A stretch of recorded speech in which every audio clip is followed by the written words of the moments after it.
Before we get started, I want to remind you that several useful resources, including links to other videos, are on the YouTube page for each of my video talks, including this one. In my previous video talk, I explained the fundamental nature of what the process of self-improvement looks like. Before I talk about why self-improvement is your best investment in your future, I want you to know what I mean by self-improvement. Let me describe it in two different ways. First, self-improvement is improving who you are, how healthy your thoughts, your emotions, and your behaviors are. That's what I want to help you improve. Second, self-improvement is improving how you see yourself and the world. Is your image of yourself accurate? Is it healthy? And the same goes for how you think the world works. Is that accurate? Do you interact with the world in a healthy way?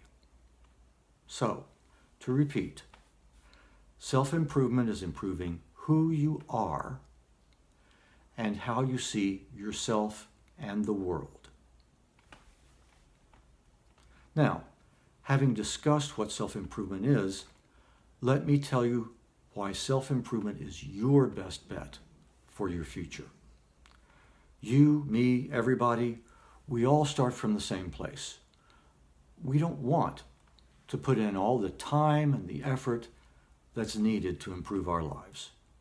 It's just too much work, right? So let's look at what usually happens.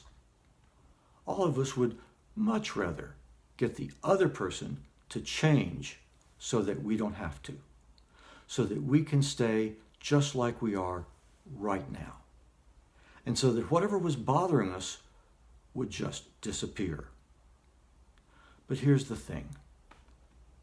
Think about how hard it is to change yourself, how hard it is to calm down when you get angry, or how hard it is to be nicer to your crabby coworker.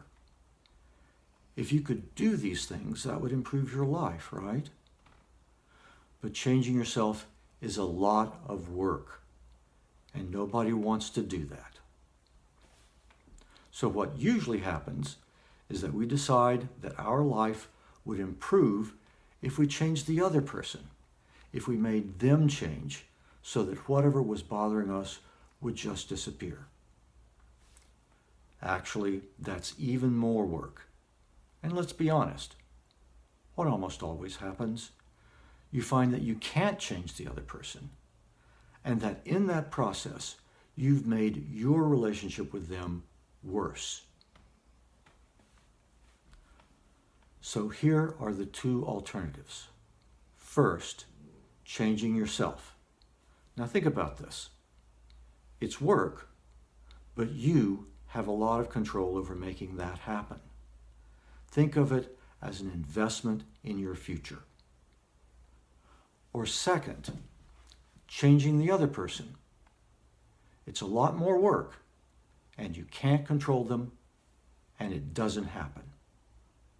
You're making a bet, and it's no better than a lottery ticket. So here's the most important part for you to think about. Right now, every day, everything you do or don't do will define how you feel about yourself, how happy you'll be, and whether your future is going to be better than it is now or worse. So think about it. Instead of drifting through your life, make a choice. Do this consciously. You decide what kind of future you're going to have.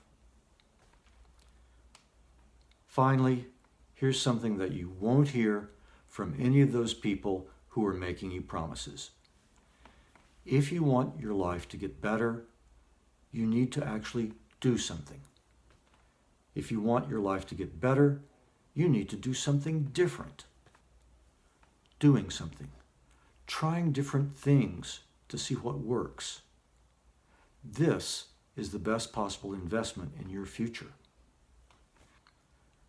And here's something you can do right now. One of my most popular articles is called 3 Undeniable Facts That Prove You Can Make Your Life Better. There's a link to it below this video. You can read this article in 2 or 3 minutes. Read it and you will be more optimistic about your life. Reading it will be your first investment in a better future. But it's your choice. You don't have to read it. My message, everything I say to you, is real.